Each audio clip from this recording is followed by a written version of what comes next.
बिस्मिल्लाहिर्रहमानिर्रहीम। अस्सलामु अलैकुम। इन्फो टीवी में खुश आमदीद। आज 25 सितंबर 2022 बरोज़ इतवार सऊदी अरब की शाम तक की अहम तरीन खबरों के साथ मैं हूँ वसीम। अगर आप भी सऊदी अरब के गैर मुल्की हैं तो इन्फो टीवी को सब्सक्राइब कर लें, घंटी के निशान को भी दबा दें ताकि आप तक तमाम खबरें पहुँच सकें। आज के न्यूज़ बुलेटिन में भी बहुत सी अहम अपडेट्स हैं, तो वीडियो को मुकम्मल देखिएगा। शुरू करते हैं पहली खबर के साथ।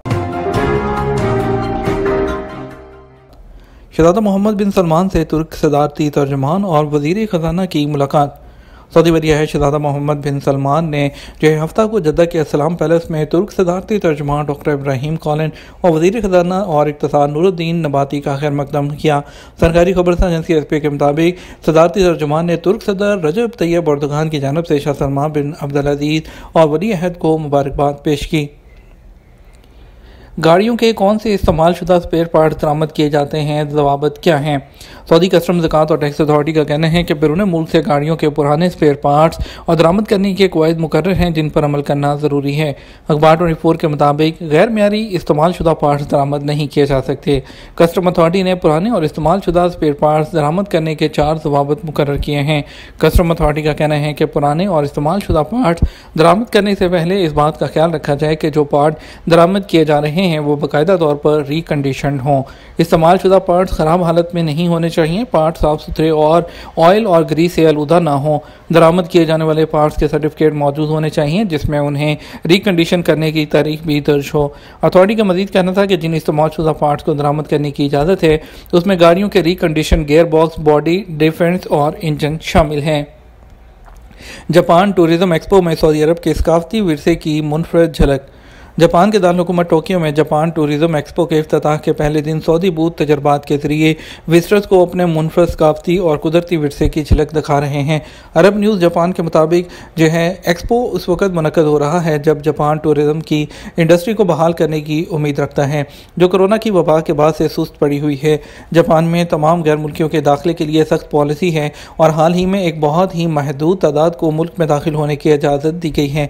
जापान टूरिज्म एक्सपो में सऊदी अरब के बूथ में विजिटर्स को मुल्क के पुरअसरार करिश्मों को दरियाफ्त करने के लिए गर्म जोशी से मदऊ किया जाता है, जैसे जद्दा शहर जिसे यूनेस्को के आलमी सकाफती विरसे की जगह के तौर पर भी दर्जाबंदी में शामिल किया गया है।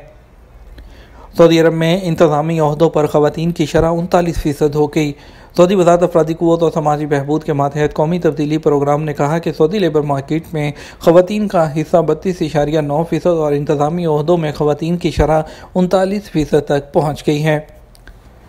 तफरीही मराकिज़ में भी सऊदीज़ेशन 7 पेशों को इस्तिस्ना देने का ऐलान। सऊदी अरब में प्ले लैंड और आइली जो तफरीही मराकिज़ हैं जो फैमिली इंटरटेनमेंट के मरकज़ होते हैं उसमें सऊदीज़ेशन के कानून पर इतवार 25 सितंबर से अमल दरामद शुरू हो गया। कानून के नफाज के मुताबिक जो है वज़ारत अफरादी क़ुव्वत और समाजी बहबूद ने इस शोबे में 7 पेशों को सऊदीज़ेशन के इस्तिस्ना देने का ऐलान किया है। आजल न्यूज़ ने वज़ारत अफरादी क़ुव्वत और समाजी बहबूद आबादी के हवाले से बताया कि मुस्तकिल और आर्जी बुनियादों पर कायम तफरीही पार्क और बच्चों के प्ले लैंड्स में सऊदीज़ेशन को लाजमी करार देते हुए 25 सितंबर की डेडलाइन दी थी।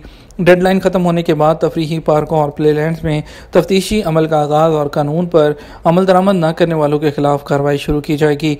वज़ारत ने इस शोबे में 7 पेशों को इस्तिस्ना देने का ऐलान किया है जिसमें सफाई के कारकुनों को लाने और ले जाने वाली बसों के ड्राइवर, लोडिंग और अनलोडिंग के कारकुन, बार्बर, प्लम्बर और इलेक्ट्रॉनिक झूले चलाने वाले एक्सपर्ट जो है और जो ऑपरेटर्स हैं वो शामिल हैं। इन 7 पेशों के अलावा दीगर तमाम प्रोफेशंस में सऊदीज़ेशन को लाजमी करार दिया गया है और आज इतवार को डेडलाइन ख़त्म होने के बाद तफ्तीशी कार्रवाई का आगाज़ शुरू हो जाएगा। वज़ारत अफरादी क़ुव्वत की जानिब से कहा गया था कि वो प्ले लैंड जो मॉल के अंदर बनाए गए हैं वहाँ सऊदीज़ेशन 100% होगी, जबकि फैमिली पार्कों में 70% का टारगेट रखा गया है। सऊदी टेलीकॉम के डिजिटल हेल्थ और रोड सेफ्टी बढ़ाने के लिए इक़दाम।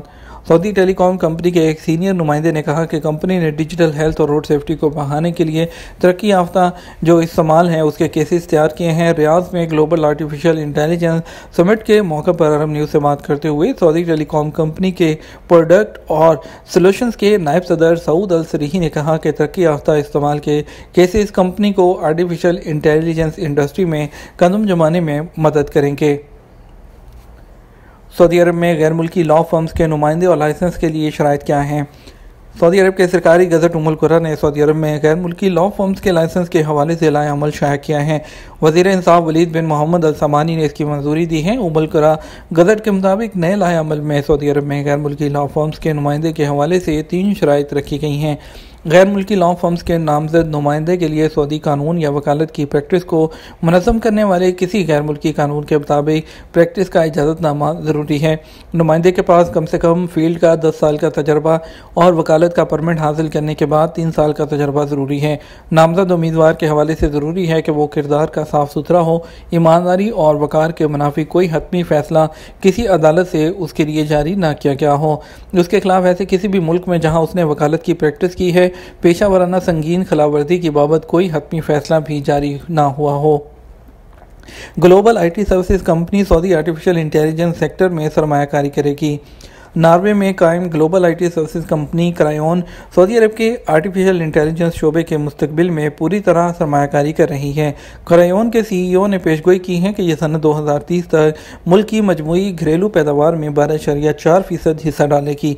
रियाद में मुनक्कद दूसरी आलमी आर्टिफिशियल इंटेलिजेंस के दौरान क्रायोन मशरक़ी वस्ता और अफ्रीका के CEO ज़ियाद रिज़्क ने अरब न्यूज़ को बताया कि मुमलकत मीना के पूरे रीजन की मांग को पूरा करने के लिए अपने ऑपरेशन को इंक्यूबेट करने के लिए कंपनी के लिए एक मिसाली रियाद रीजन में लड़की पर हमले और इज्तिमाई झगड़े में मुलव्वस मुल्ज़मान गिरफ्तार। सऊदी अरब में रियाद रीजन के इलाके अल्फलाज में पुलिस ने हफ्ते को अवामी मुकाम पर एक खातून पर हमला करने वाले 2 अफराद को गिरफ्तार करने का ऐलान किया। सरकारी खबरसां एजेंसी एसपी के मुताबिक सोशल मीडिया पर एक वीडियो वायरल है जिसमें देखा जा सकता है कि एक अवामी मुकाम पर 2 नौजवान एक खातून को धक्का देकर गिरा रहे हैं। पुलिस ने मुल्ज़मान को शनाख्त के बाद गिरफ्तार कर लिए हैं और कानूनी कार्रवाई के लिए पब्लिक प्रोसिक्यूशन के हवाले कर दिया। इसके अलावा रियाद पुलिस ने अवामी मुकाम पर झगड़े में मुलव्वस 7 लोगों को गिरफ्तार किया है। आजल न्यूज़ के मुताबिक सोशल मीडिया पर एक अवामी मुकाम पर झगड़े की वीडियो भी वायरल थी। मुल्ज़मान को कानूनी कार्रवाई के बाद पब्लिक प्रोसिक्यूशन की तहवील में दे दिया गया है। फैमिली सऊदी अरब से बाहर खरूजोदा में तोसी के लिए फ़ीस कैसे जमा करवाई जाए। जवादात के ट्विटर पर एक शख्स ने सवाल किया कि खरूज नहाई पर गए हुए 60 दिन हो चुके हैं, इकामा वैलिड है, क्या उसी वीज़े पर दोबारा आया जा सकता है। जवादात के कानून के मुताबिक खरूज नहाई जाने के बाद आपके जो पुराना इकामा होता है, जो आपका सिस्टम होता है, वो ख़त्म हो जाता है। उस पर आप दोबारा चाहे वो वैलिड हो या ना हो, आप दोबारा सऊदी अरब में नहीं आ सकते हैं। आपको सऊदी अरब आने के लिए नया वीज़ा दरकार होगा जिस पर आप दोबारा से जो है वो प्रोसेस करवाएंगे अपना वीज़ा और आप दोबारा सऊदी अरब जो है नए वीज़े पर आएंगे और फिर आप नए वीज़े से आगे कंटिन्यू कर सकते हैं। खरूजोदा के हवाले से एक शख्स ने पूछा है कि तोसी के लिए फ़ीस कैसे जमा करवाई जाए। फ़ीस जमा कराने के लिए बैंक के सदाद ऑप्शन में 2 कैटेगरीज होती हैं, जिसमें एक मुल्क के अंदर के वाले लोगों के लिए होती है और दूसरी जो है मुल्क से बाहर वालों के लिए।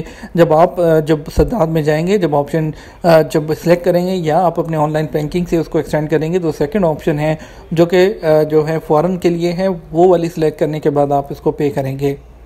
यह था हमारा अब तक का न्यूज़ बुलेटिन। मज़ीद ख़बरों के लिए आप रात 12 बजे का न्यूज़ बुलेटिन देखिएगा। इसके साथ हमें इजाज़त दीजिए। आपके कीमती वक्त का शुक्रिया। अस्सलाम वालेकुम।